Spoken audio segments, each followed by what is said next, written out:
So my clients are farmers, they're rural landowners and estate owners, and those sorts of businesses, they have very long economic cycles of 12 months or more. So farmers will have been lambing now for lambs which are going to be mature after Brexit. They will have put their crops in August 2018 for crops which will be harvested in the summer of 2019. So they will not know what market they have for those products as they go forward and as we go through past the end of March.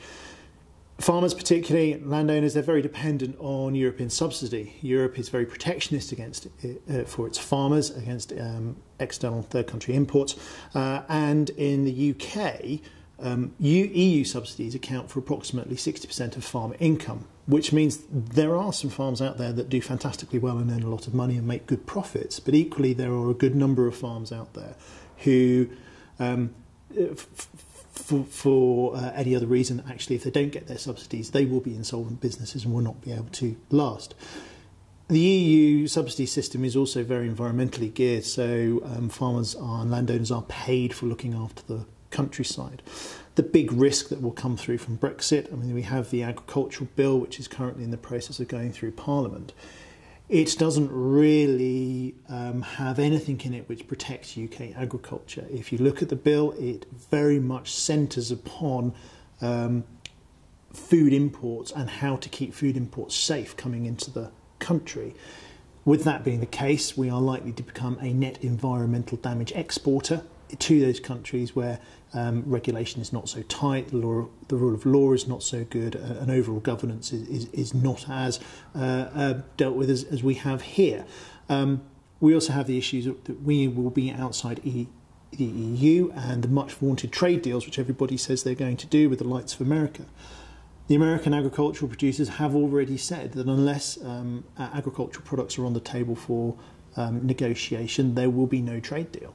So we have the advent of having to look at the American standards of food production. For instance, they use a lot more in the way of antibiotics for growth promoters. Now, I think people in this country, we haven't really engaged with our food very much over the last few years because food is one of those things, it's just there. We always have it.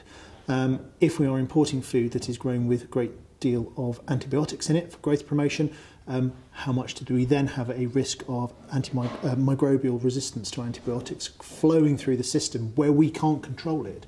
So we can end up with very significant health issues in the UK. We also just have to think about, our food supply system is very much geared about just in time. There will be, if we are exiting on the 29th of March, there will be lorries in transit on the 29th of March, and they may cross into the UK, maybe on the ferry from Calais, which does not dock until after 11 p.m. at night. What is going to happen to those lorries?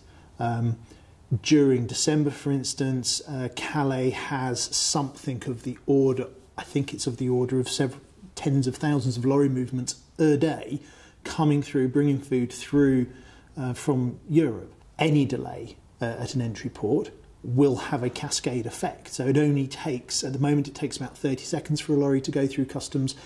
Anything that adds significant time to that will not only just delay things, it will put drivers over their hours, so they will not be able to get so far up the country, and there is the risk that the produce on the back will spoil if it's not got to the shelf in time.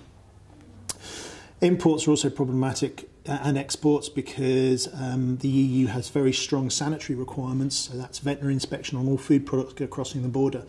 Calais itself is not or does not currently have a veterinary inspection certificate, so foodstuffs are going to have to migrate to other ports. They're going to have to come through somewhere like Dunkirk, which does have a veterinary inspection certificate.